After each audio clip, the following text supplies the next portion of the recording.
symptom of separation. And the consequences of it. Pashane Ukiboma Anane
Acharya Pandit ki jai, Gadadhar Goswami Maharaja ki jai, Srinivasa Acharya Thakur Maharaja ki jai,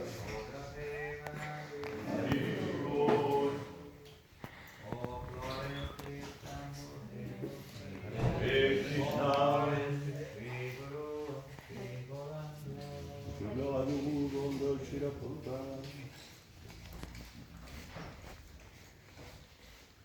He who brought the treasure of divine love and who was filled with compassion and mercy. Where has such a personality as Srinivasa Acharya gone? Om Jnanatimirandasya Jnananjana Shalakaya Chakshurun Militam Yena Tasmai Shri Gurave Shri Chaitanya Manobhistam Tapitam Yena Bhutale Svayam Rupagadamaya Jadati Svapajantikam Vandeham Shri Guru Shri Yuta Padakamalam Shri Gurun Vaishnavam Shri Rupam Sagujatam Sahagana Raghunatam Vitam Tam Sahivam Sadvetam Savadutam Parijana Sahitam Krishna Chaitanya Devam Shri Radha Krishna Padam Sahagana Lalita Shri Vishaka Anvitamscha He Krishna Karuna Sindhu Dina Bandho Jagatpate Gopesha Gopika Kanta Radha Kanta Namostute Tapta Kanchana Gaurangi Radhe Vrindavaneshwari Vrishabhanu Sute Devi Pranamami Hari Priye Vanchakalpatarubhyascha Kripa Sindhubhyeva Patitanam Pavanebhyo Vaishnavebhyo Namo Namaha Jaya Sri Krishna Chaitanya Prabhu Nityananda Shri Advaita Gadadhar Shri Vasadi Gaura Bhaktavrinda Hare Krishna Krishna Krishna Hare Hare Hare Rama Rama Rama Hare Hare Hari Bol.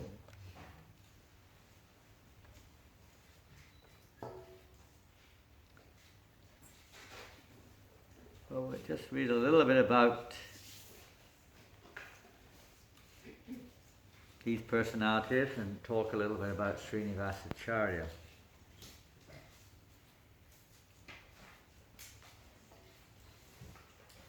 Not very much is said about Janananda Pandit. I'll just read a little bit. This is from Chaitanya Bhagavat.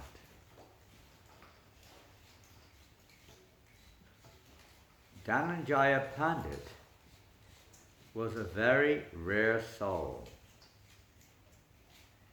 Nityananda Prabhu was always present in his heart.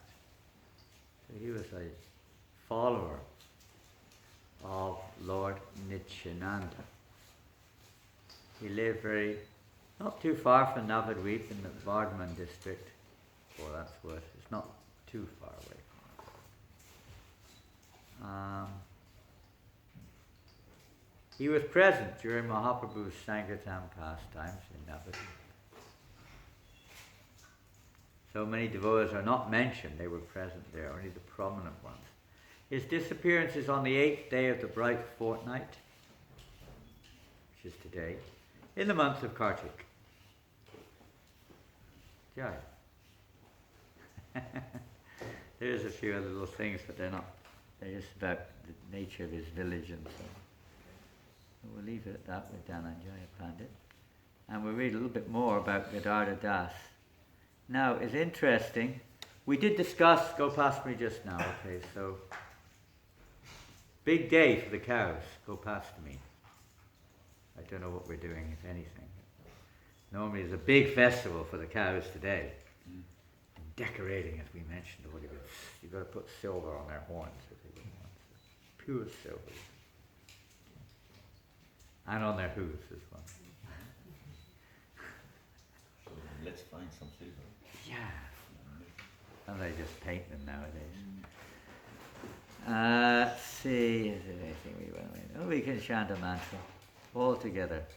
Om Gave Namaha. Om Gave Namaha. Om Gave Namaha. Om Gave Namaha. Om Gave Namaha. Om Gave Namaha. We worship the cows with the 10 upacharas in the different items, like, 5 products, 10 different products related to the cow.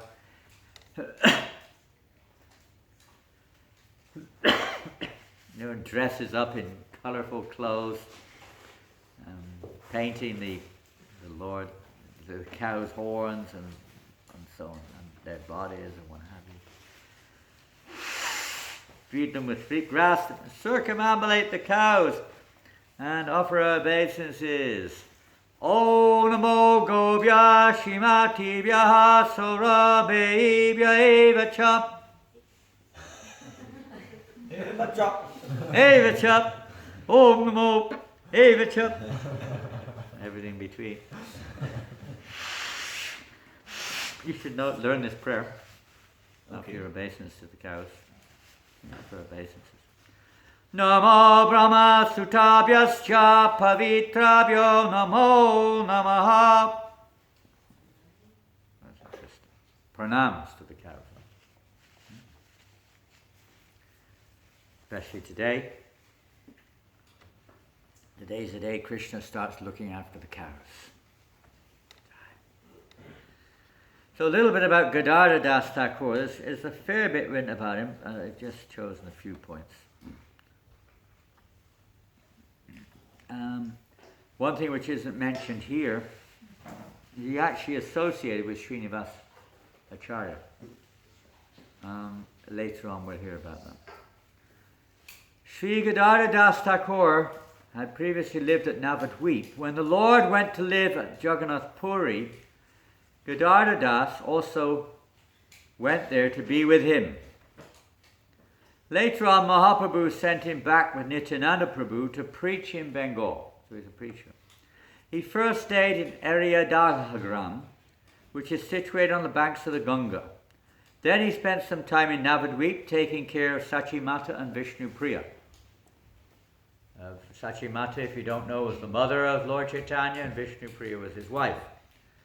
So after Lord Chaitanya took sannyas, of course, they were left in Navadvip. So Gadadhar Das also spent some time there looking after them.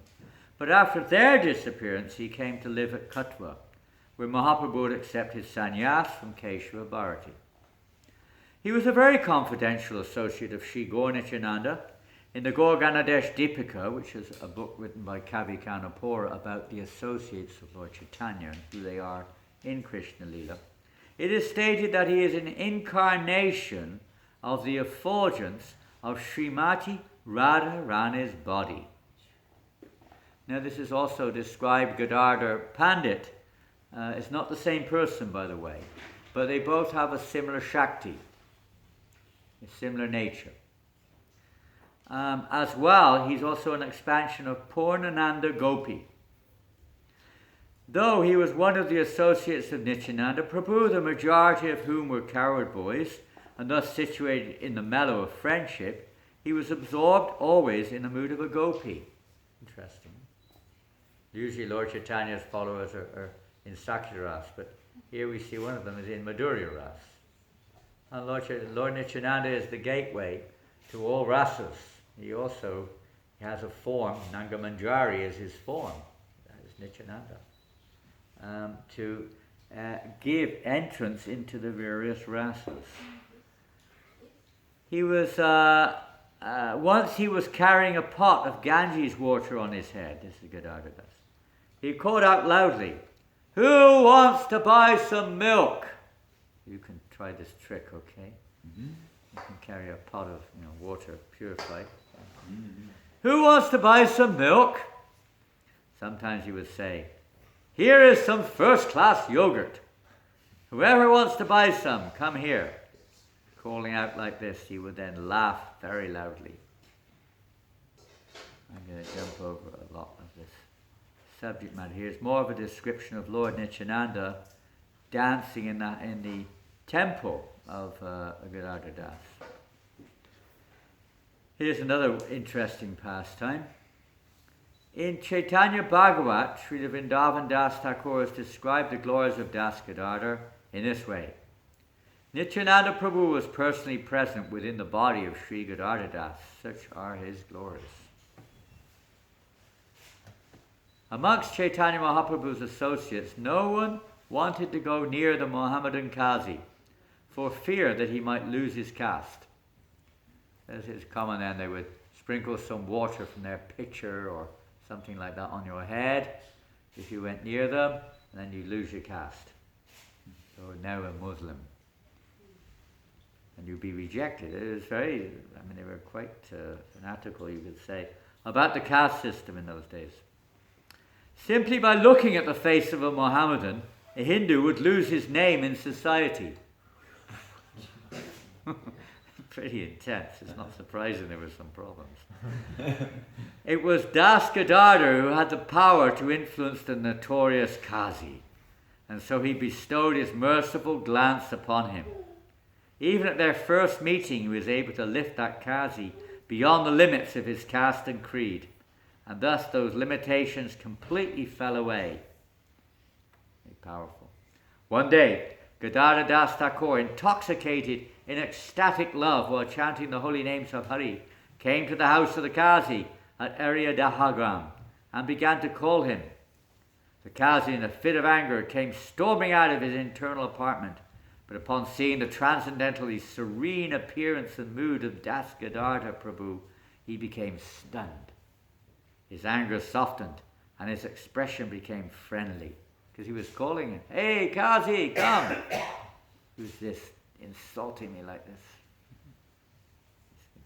He said, he's the Qazi, he's the chief magistrate, he's like the main person in the district. The Qazi inquired, "Thakur, why have you come just now?" Das Gadadhar Thakur answered, "I should like to have a few words with you." "Okay, whatever you have to say. Speak up. Shri Gaur Nityananda, he said, Shri Gaur Nityananda have appeared on this earth to distribute the nectar of the holy names to all classes of men, from the highest to the lowest, even to the most sinful, despicable persons. Why haven't you accepted this sweet treat? Why haven't you taken up the chanting of these nectar and holy names?" He directly challenged him. "Oh, we'll accept it tomorrow."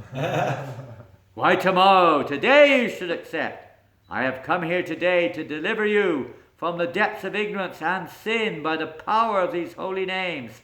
So you please take this supremely auspicious Harinam. I will deliver you from all your sinful activities this very day." Having listened to Gadadhar Das Thakur's sweet speech, the Qazi became a little bewildered. He began to laugh and said, Tomorrow I'll say Hari. Tomorrow I'll say Hari."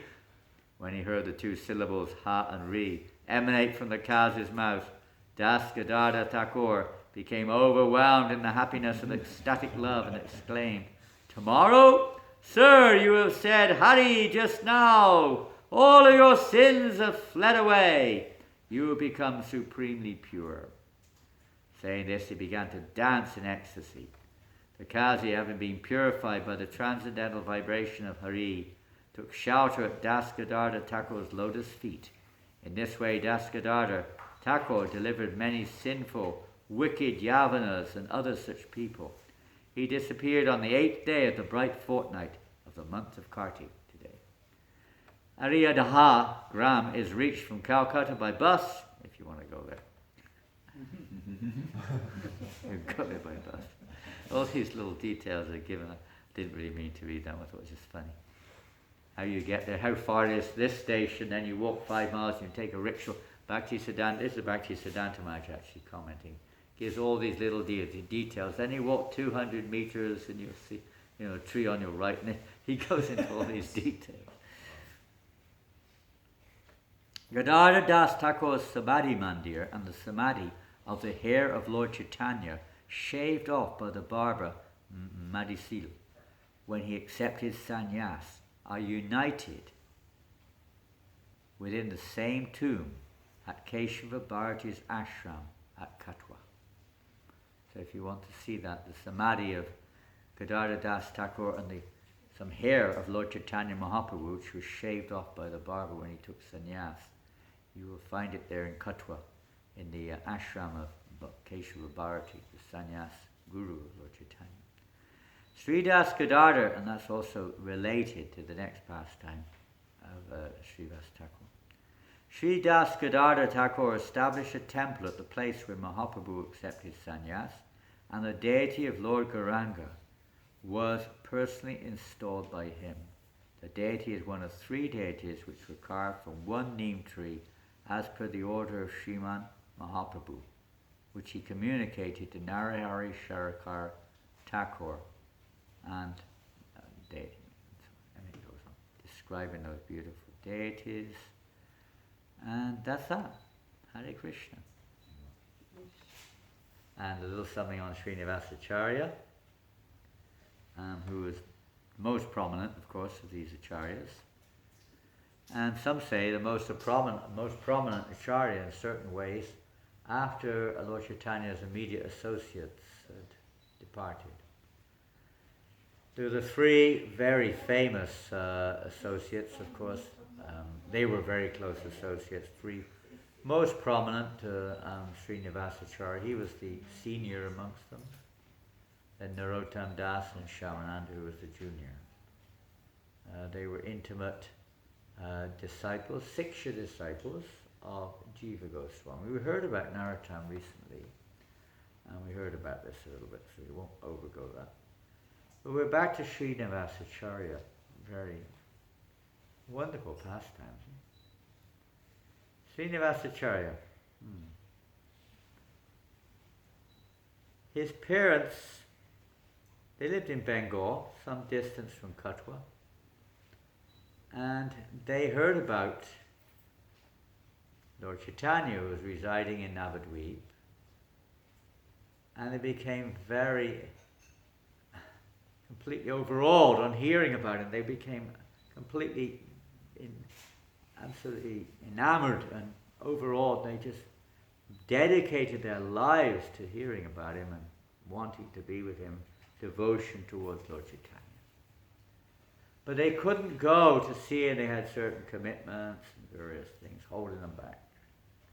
And time went on. So, but one day, Srinivasa's father, he was not born, by the way, at this time. They had no son at all at this moment. One day, the father made a decision. He was going to go to see Chaitanya Mahaprabhu no matter what. So he left home, walked and walked and walked, and eventually he came to Katwa. As he was approaching Katwa, he saw many people, and he asked, what is going on? And he heard that Lord Chaitanya was there. He became overwhelmed, surprised. How is this? He's here in Katwa. Then he heard that Lord Chaitanya was taking sannyas. This was a devastating news. He went to the place where Lord Chaitanya was taking sannyas, and he was stunned. He didn't know what was going on. There was the barber about to shave Lord Chaitanya's hair. Keshava Bharati stood nearby, about to award him sannyas for Srinivasa's father. How is this possible? Why does my Lord, he's the Lord, he doesn't need to take up such an activity like this. This is for lowly persons like ourselves in the material world, to help us to become free of material attachments. The Lord has no such thing. There's no need for this. He was thinking like this, but nonetheless, there's nothing he could do. He was stunned, watching what was going on. And then when Keshava Bharati awarded it the name Sri Krishna Chaitanya, the father of Srinivasa was just mesmerized and couldn't stop repeating again and again, Sri Krishna Chaitanya, Sri Krishna Chaitanya, Sri Krishna Chaitanya. He couldn't stop chanting it. So people then began to call him Chaitanya Das. And from then on he was known as Chaitanya Das. Lord Chaitanya went off to Puri, and Chaitanya Das returned to his home and continued with his household life, wondering if he'd ever see. He was in mixed emotions. One was, the Lord has left, and the other one was, I had the opportunity to see him. So mixed emotions. But he'd not seen him up to then. But he was always wondering when that chance would come to see the Lord. So one time, he and his wife decided, now we must go. They decided they were getting older. They decided, now we must go to see our Lord. So they traveled by foot all the way to Puri. And when they arrived at Puri, they went to the residence of Lord Chaitanya Mahaprabhu, the house of Kashi Mishra, and they fell at the Lord's lotus feet, begging for shelter. Lord Chaitanya knew who they were, and he immediately received them and advised them, now take your bath and go to take darshan of Lord Jagannath. So they did. They went on Lord Chaitanya's order to the temple of Jagannath, and there they took darshan. They had an inner desire known only to Lord Chaitanya Mahaprabhu. So whilst they were there, Lord Chaitanya ordered his servants to make very nice arrangements for them so that they could stay nicely there in Jagannath Puri. And Lord Chaitanya then revealed that actually they had a desire in their heart. They want a son. They're my great devotees, and they very much desire to have a son. I will bless them, or Lord Jagannath rather will bless them, that they will have a son, and his name will be Srinivasa. And through him I will distribute. And there and then Lord Chaitanya said, through the Goswamis, it's described like Lord Chaitanya Mahaprabhu delivered nectar in the form of transcendental sound vibration. Through the Goswamis, that nectar will be put into pots. Those pots will be distributed by Srinivasa Acharya. He will be the distributor of the nectar. In other words, Lord Chaitanya said he will be the first book distributor in our movement. He was the Acharya for book distribution. So sure enough, Chaitanya Das and his wife, on spending some time with Chaitanya Mahaprabhu, getting his blessings, he sent them back to Bengal. They went back, and after a short while, the wife was pregnant, and they surely gave birth to a beautiful son. Beautiful son. Lord Chaitanya also said that this boy will be my Shakti, Gaur Shakti. He will possess my power. So that child was born, and as he was born, the astrologer said he's a Mahapurush, he's a topmost devotee, he has all the symptoms of an eternal associate of the Lord. And his eyes were like lotus petals. He had beautiful, long, elongated ears, broad chest, all wonderful features, long arms, golden complexion. He reminded people of Lord Chaitanya. Most beautiful young boy. And as he grew, of course, everyone was attracted. He went to school. He was a brilliant scholar. Even his Sanskrit teacher said, I have nothing to teach this boy. Although he's teaching me, he said, he knows everything. And just an instrument. It's like Lord Krishna and Balaram going to the school of Sandipani Muni. They're the source of knowledge. This boy was a reservoir of all truths. As he grew in age, in due course of time, it so happened that Narahari Sarakar Thakur, one very intimate associate of Lord Chaitanya Mahaprabhu, very intimate associate, Lord Chaitanya alone would allow him to glorify him in his presence, no one else.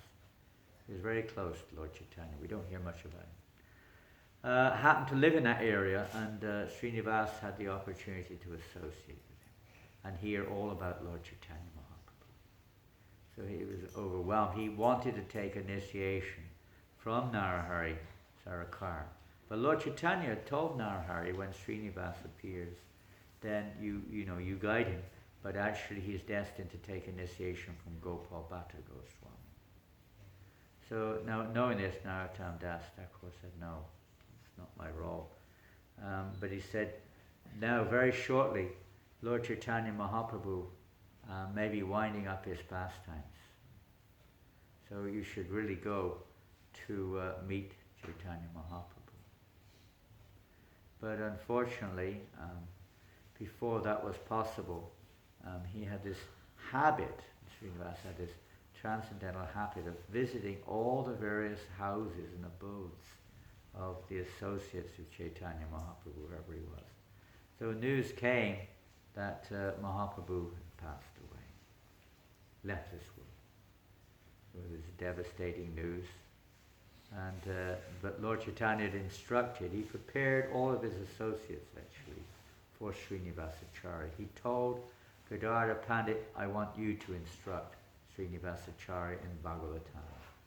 Gadadhar Pandit, not Gadadhar Das. Gadadhar Pandit was expert in singing the Srimad Bhagavatam and explaining it in an unlimited way. So he said, I want you to impart this to Srinivas. He also sent message to Rupa and Sanatan to take Srinivas under their shelter, under their wing, and to Gopal Bhatta Goswami to initiate him and Jiva Goswami to direct him. They were all being prepared like this, all being prepared for Srinivas's arrival or his presence. So Srinivas then, what to do?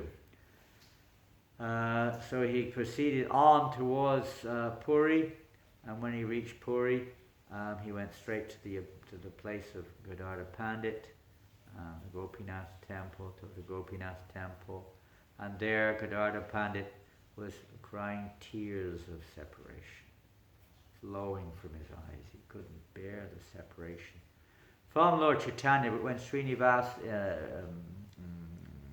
told him who he was, and so on, then Gadadhar Pandit said, my role is to, yes, it is to share Srimad Bhagavatam with you, but there's nothing I can do.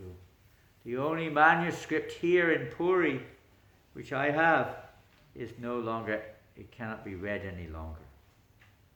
Unfortunately, it has become ineligible. He can't read it. Tears have been flowing from his eyes and soaked all the manuscripts. Everything was finished. Couldn't read anything practically. Said, we'll have to obtain another copy, otherwise there's nothing I can do. So he sent a messenger back to Narahari Sharakar back in Bengal to see if there was another copy available, and sure enough, Narahari sent a messenger back saying, yes, there is, but you have to send someone to get it.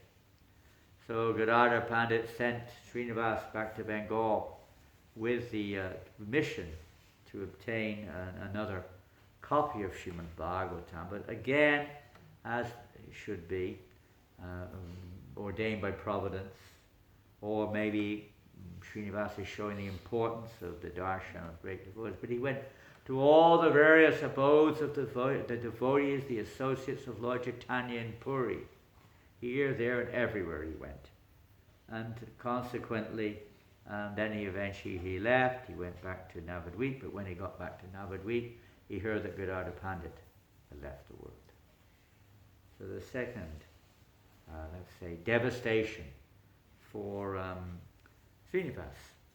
And then he spent time. He was a teenager, by the way, at this time. And he then stayed there.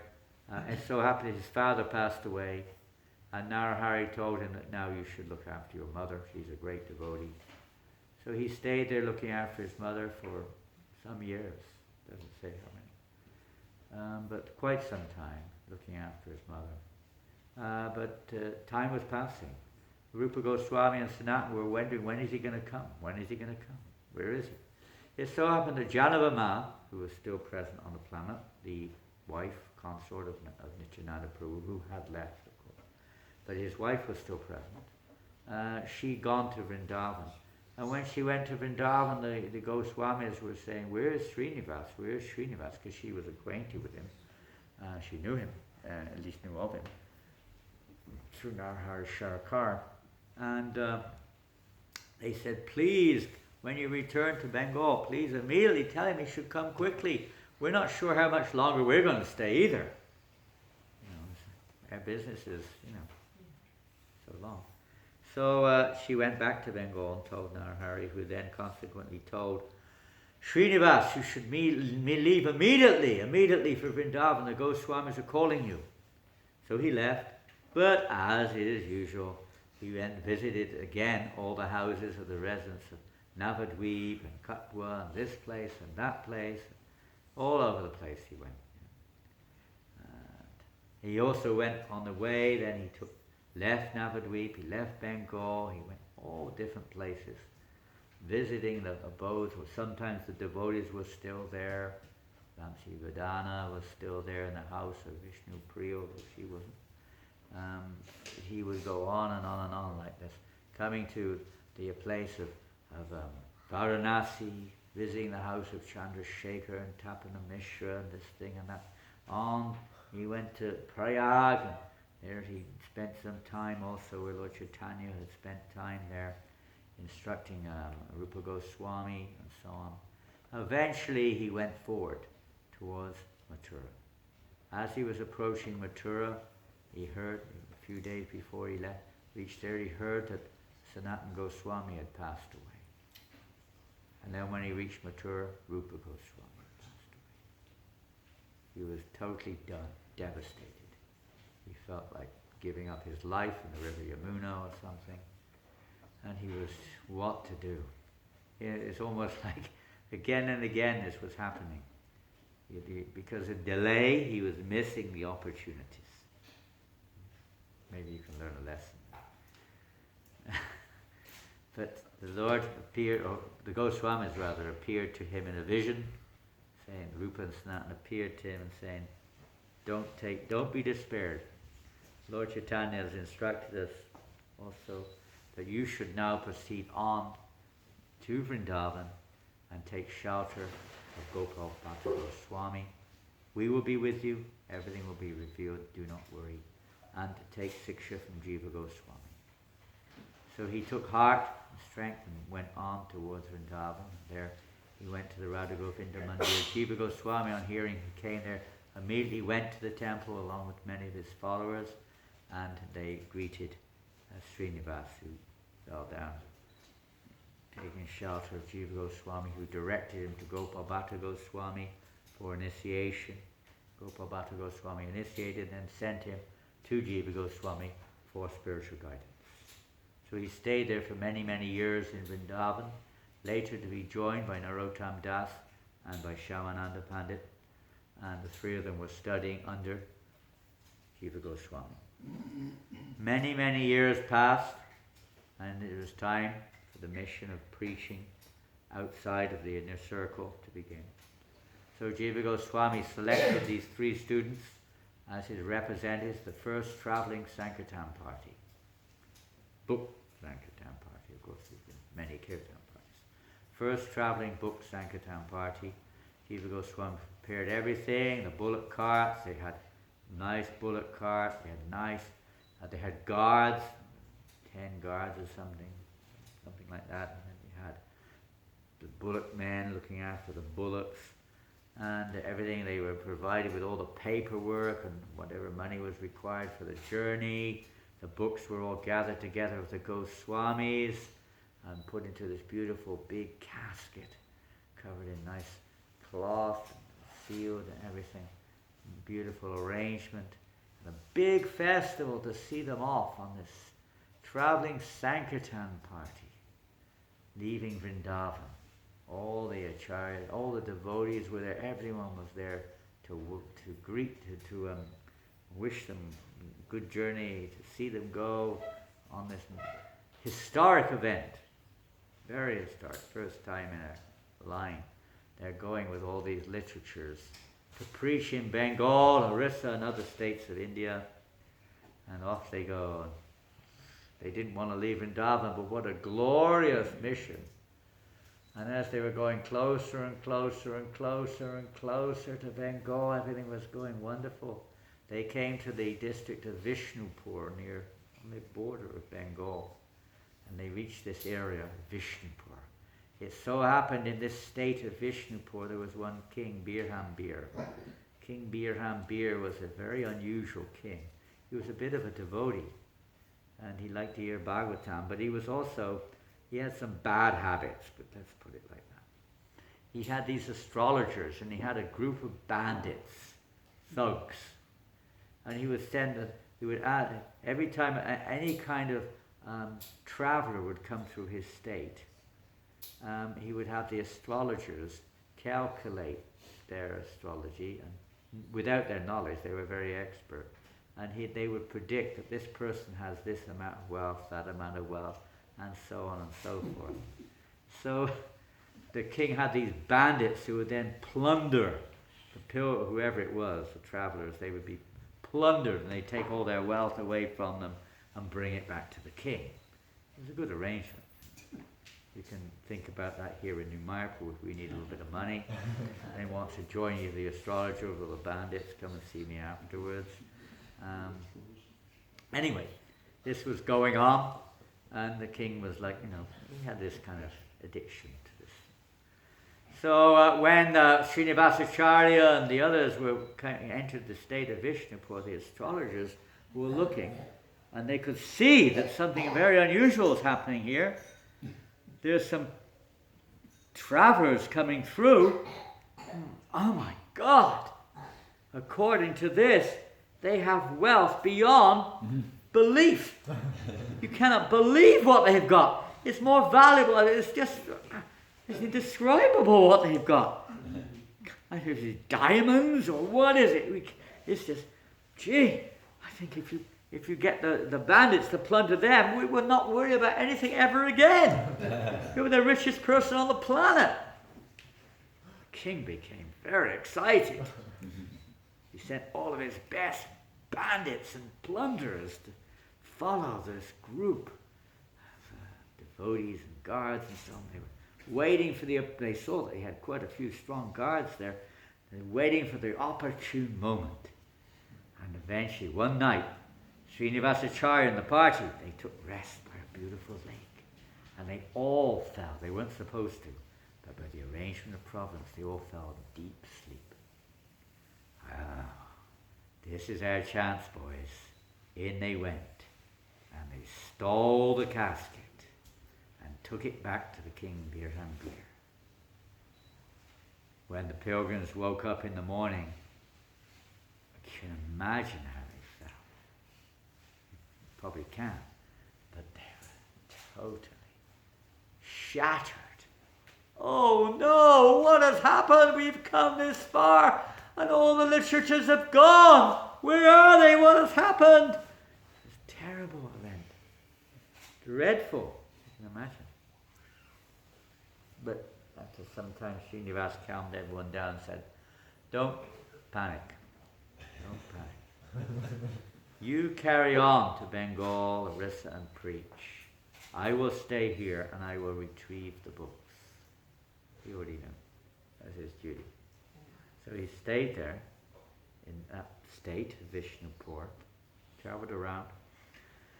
Meanwhile, the bandits had returned to the palace of the king Birhambir, who was eagerly awaiting their return. He was rummaging through other loot. And then he heard they were coming. He got so excited. He said, yes, where is it? And he saw this casket. Is it gulabs? Is it roses? Is it pasta? What's inside here? Slowly opening up the casket. Take off the nice cloth. Open the casket.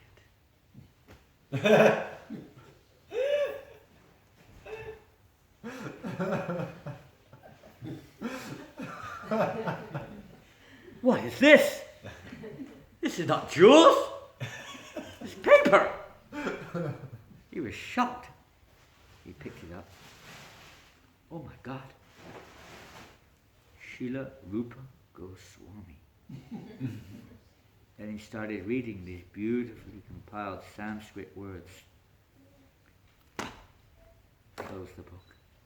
Oh no! What have we done? He immediately realized this is a terrible sin. We have plundered sadhus. Oh, he was dead. He was really, really affected. What to do? He just had this casket, this big, I mean it was big, like a big trunk, locked up in his storeroom. Didn't know what to do. He was praying, and because they say he's a bit of a devotee, he just had these bad habits.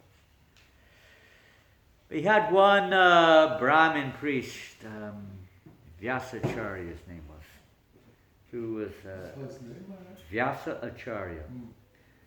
That's his name.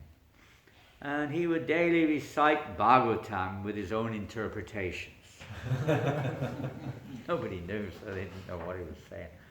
So he would daily hold class, and all the court would come together to hear for a while before the daily session. So you could see that there was some devotion there. Meanwhile, Srinivasa Acharya was when the king became very devastated, the night after he had a dream.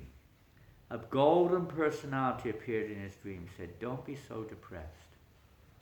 I will relieve you of all your sins. Very soon I will come to retrieve these books. Don't worry," with these manuscripts.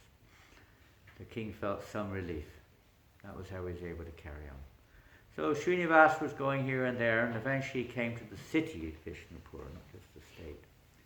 And there he made friends with one Brahmin, I don't know his name, some Brahmin devotee there, stayed with him. And this Brahmin was regularly going to the court of the king to hear Bhagavatam. So he said, "Would you like to come along? This morning we're going to hear Bhagavatam recital from the king's Pandit, Vyasacharya." So they went together, and Srinivasa sat there listening, didn't say anything. A few days passed. After a few days of going, Srinivasa said, "Excuse me, do you mind if I make a comment?" Okay. He said, "You're reading the verses, but your commentary is completely incorrect. Your interpretation is completely wrong." The Acharya said, "Who are you to question me? I am the king's Pandit. You're just a newcomer. Who are you? You can't speak like this. If you think you know better, what do you have to say about that?" So the king said, "Well, let him speak. Let him speak. Let's see what he does have to say." "All right, go ahead. Who can thwart my commentaries on this Srimad Bhagavatam? I'm a court Pandit." Real proud. So Srinivasa Acharya started to recite in such beautiful poetic form and then give phenomenal commentaries.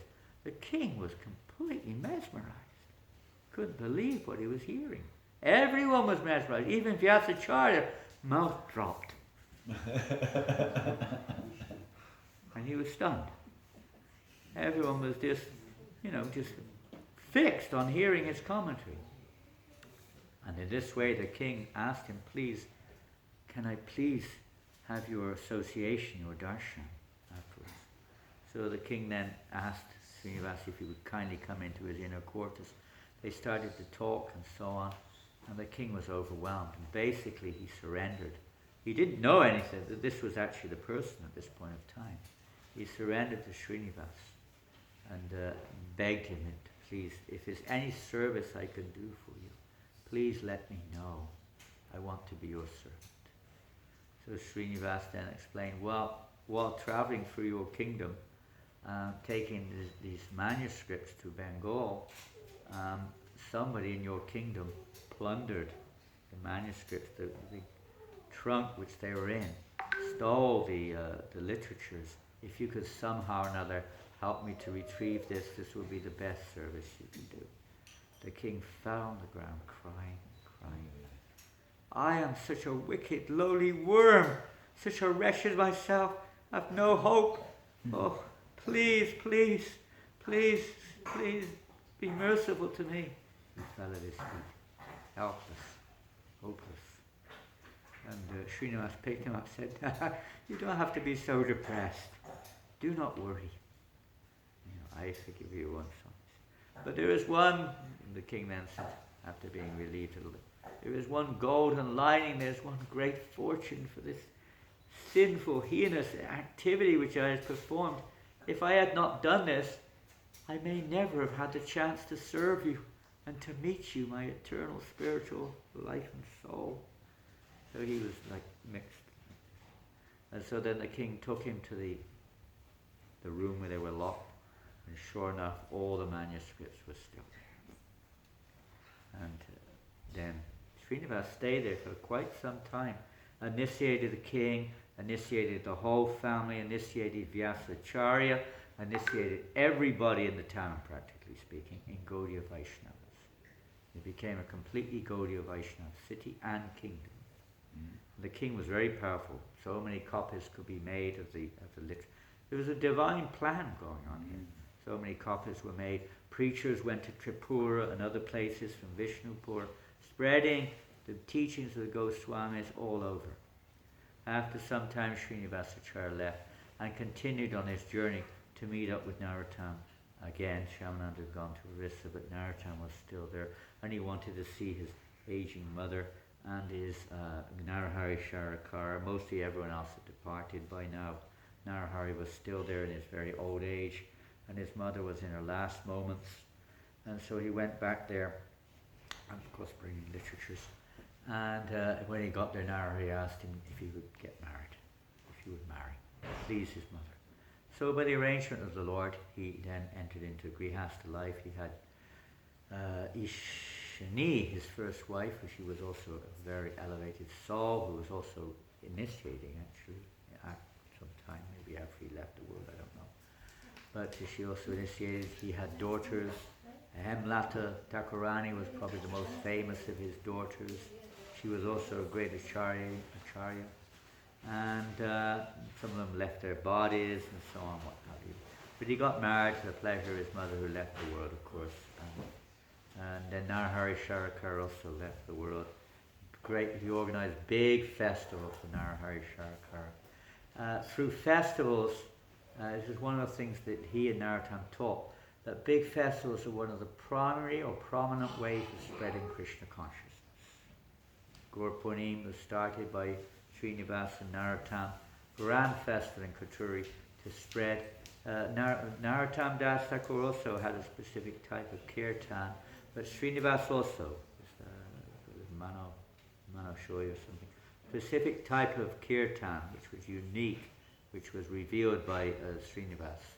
Although Narottam was the kirtan prem, and Srinivasa was more the Briyat Madanga, you could say, Acharya. But they both had this kirtan, you could say, spirit. And different things. He met, as I mentioned earlier, Gadadhar Das. Gadadhar Das also blessed him for his marriage and blessed him that he would also be the vehicle for the dissemination of transcendental literatures. And he would feel great ecstasy.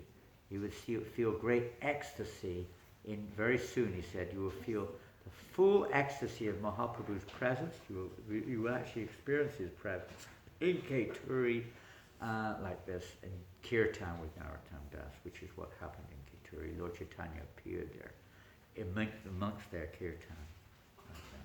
So, anyway, there's some things about Srinivasa Acharya, and there's not much said about his departure, exactly speaking, but he left on this particular day, there somewhere in Bengal. Jai Shri Srinivasa Acharya ki jai, Shri Prabhupada ki jai, Gaur Premanandi, Hari Bol. Hare Krishna. Hare Thank you very much. And don't forget, Srinivasa Acharya is the book Acharya, so we have plenty of Bhagavatam sets to distribute. You're all welcome to join the party and experience the ecstasy of Mahaprabhu and Nityananda's presence. Book marathon coming up in a month. Today is the first day of November. 1 more month to go. Shri Gopastami ki jai, Shri Gostashtami ki jai, Jai. Shri Janananda Pandit ki jai, Shri Gadadhar Goswami ki jai, Shri Srinivasa Acharya Thakur ki jai, Go Premanandi.